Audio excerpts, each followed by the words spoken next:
Spoiler alert, they make it to the moon. It's one small step for man, one giant leap for mankind. Greetings, ladies and gentlemen of the interwebs. We are back after a near 2-month hiatus, for which we apologize. It is raining outside, it is a stormy night, and we have just watched First Man, directed by Damien Chazelle, written by Josh Singer, based on the novel by James R. Hansen, which is based on the real-life events that Neil Armstrong lived. Obviously, this is one of the greatest events in human history. And Especially for America. Yeah, they made a movie about it. Stars Ryan Gosling, Claire Foy, Jason Clarke, and Kyle Chandler. On Rotten Tomatoes, it's currently got an 87% and a 7.4 out of 10 on IMDb. And on Metacritic, it boasts an 84, which is respectable. Actually better than I thought it would be. As for the Game of Thrones actor count, there's one. Mance Ryder, the actor. It's nothing to scoff at, but... Yeah. It's respectable. I mean, like, I'm glad they threw him in there. They could step up their game, but, you know, yeah. I will give props. They're not at Kingdom of Heaven levels yet. So let's get into it. So as with any movie, there's going to be some dramatizations and some stretching of reality. But I think, what do you think? For the most part, was it true to reality? As far as I can tell, yeah, not knowing 100% of science. You know, I'm not going to sit here and nitpick like, oh, they wouldn't say that in this situation. Right. But it seemed like a natural progression of events that would happen as we get prepared to land on the moon. Yeah, we were looking through some of the goofs. Nothing was too egregious. No, not really. One of the more funny ones was that Buzz Aldrin had hair, and in the movie he doesn't have hair. The actor doesn't have hair. Did him dirty. Yeah. So if you care about that sort of thing, and acting was a big part of this movie. I think they had a great cast. Phenomenal. Ryan Gosling, phenomenal as always. I think Ryan Gosling has been improving.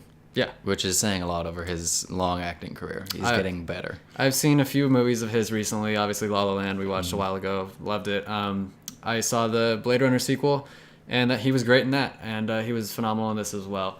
It's really impressive when a notable actor can become the character, and you stop thinking, oh, that's Ryan Gosling. You're like, oh, this is Neil Armstrong. So credit to him for that. Claire Foy was great. I think she really showed the struggle of being married to an astronaut who has gone through all these trials and tribulations. Who's literally leaving you on the planet alone. Yes, exactly. Not many people have to go through that, so I think Claire Foy did a good job. Jason Clarke and Kyle Chandler are great in supporting roles as well. I will say that Claire Foy I think she's British. Is she British? I believe. I don't know. Don't quote. I could have sworn I heard some British accents in there.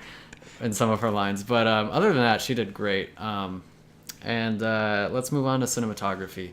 What was interesting about the cinematography for this? Oh man, it was gorgeous. I think most interesting is the kind of shocking duality between almost like a 60s kind of grain in like handheld cameras, and then you go to some of the few wide shots were allowed, and it's just gorgeous, presumably CGI. Yeah, it's definitely unorthodox. Like you said, it really gives you a feel for the period of time that this took place in, as well as it kind of puts you in the events yourself. It's very much filmed more like a documentary at times. You have some sloppy zooms that you would see in like The Office or something, and just out of focus shots sometimes. And then they would catch their focus.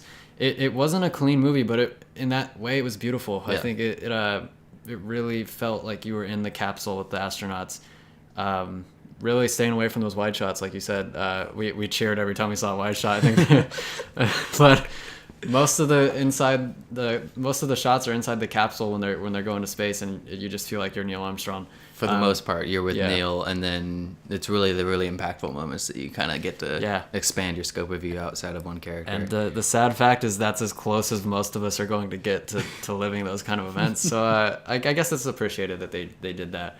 One of the more renowned aspects of this film actually is the score, although I think it was kind of underplayed for most of the movie. Yeah, there's a lot of moments, and I actually really like this about the movie. There's a lot of moments where it's quiet. Yeah. Where they let you sit with something for a while and just kind of experience it.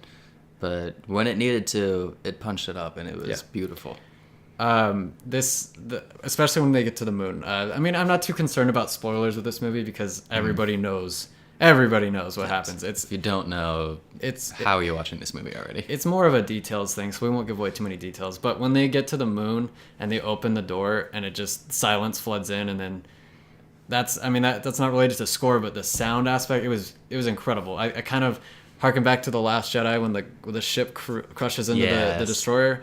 That was amazing. As much as I don't like that movie. One of those heart-stopping moments where you force yourself to stop and watch. It takes your breath away, and that immediately follows the score. The perfect. It was pure perfect. Like, it was quiet for the most of the movie, and then once it really punches up once he gets to the moon, and then you go into that silent scene. So I think this movie was masterfully executed on the moon. Even score-wise, very rarely this happens to me, but I actually took a moment to pause and continue listening to the score during the end credits. I was like, ooh, I like this. Let's keep listening. Yeah, absolutely. And it was not nominated for Best Musical Score in a Movie, which is kind of a shame. Definitely think it was deserving. Another thing that we could talk about is pacing. What did you think of the pacing? I personally enjoyed it. In some senses, I could see that it drags a little bit, but I like that in all the moments of, pain and difficulty that Neil would have gone through, especially with other NASA astronauts passing away, which happens quite frequently, unfortunately. We get to sit with those. Yeah. We don't cut away quickly to a crying, bereaved widow or something. We just sit with Neil for a while. We sit with Claire Foy, Janet, her character, for a while and just let them experience it. And I enjoyed that a lot. Right. If you're gonna say it drags, you can say it's a necessary drag.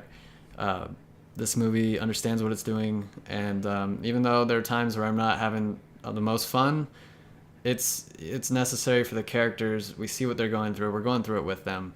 We join their experience. Yeah. This movie is very up close and personal. You're gonna feel like you're with the characters. You feel like you're on this journey with them. A simple conversation that could be slightly tense is just made a little bit more scary just by a little camera placement, and you feel it a little bit more than I felt it in other movies. Yeah. So job well done to Damien Chazelle, everybody who handled the camera. Damien Chazelle plus Ryan Gostling pairing. Yeah. I'm for this pairing. I think I liked La La Land better, but this was an incredible movie as well. Which will bring us down to the end of it. What are you gonna give this movie? Great movie. Not sure rewatchability. That's never really something you really relate a movie on. But I think we're floating on a good score, going to great. I think maybe like a 9, somewhere up there. I am just a little below you. Probably an 8.5. I'll give it an 8.5. So definitely would recommend this. Would you not? Oh, yeah. Yeah. I mean, we're pretty late on the review. It just came out on Blu-ray, I think, a couple weeks ago. Yeah. But better late than never. We've wanted to see it too. So this concludes our little review of First Man. We are getting back on this horse, folks. We will be back for more reviews, and we're going to start that second season of Movie Breakdown. I think we're planning on doing The Godfather Part 2 to kick it off. Coming up soon, yeah. So, yeah, stay tuned for that. We both have differing opinions on that movie, so that should be a good one. And we will see you guys in the future. I am Zach. I'm Jacob. And peace, folks. Bye. Bada bing, bada boom, when we step into the womb.